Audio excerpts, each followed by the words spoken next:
دیکھ رہا تھا ٹیلی ویژن کے اوپر کہ عمران نیازی کی جو اہلیہ محترمہ ہے، انہوں نے کہا جناب کہ ان کے جو وکیل ہیں ہائی کورٹ میں کہہ رہے تھے ان کو نوٹس آ گیا، سن لیں لفظ کہ she is not an public office holder, یعنی کہ ان کے پاس کوئی، ان کے جو محترمہ ہیں 4 سال میں ان کے پاس کوئی عوامی نمائندہ وہ نہیں تھا۔ تو جب نواز شریف کی بیٹی کو گرفتار کیا تو وہ پبلک آفس ہولڈر تھی۔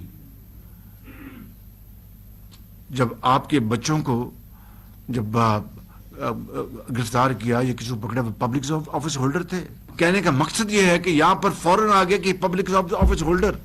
اور وہاں پر میں تو اپنی اولاد کی بات نہیں کرتا، لیکن میں آپ کو بتا رہا ہوں کہ یہ ہے وہ سٹاک کمپیریزن۔ یہ جو گھڑی جو ہے خانہ کعبہ کے ماڈل کی میں کئی مرتبہ بات کر چکا ہوں، میں 1000 مرتبہ بات کروں گا کہ اس سے بڑی شرمناک بات پاکستان کے لیے کوئی ہو نہیں سکتی تھی، اس سے بڑا کالا دھبا پاکستان کے چہرے پہ کوئی مل نہیں سکتا تھا۔ یہ خانہ کعبہ کے ماڈل کی گھڑی کو بیچنا، جھوٹ بولنا اور رسید جعلی پیش کرنا۔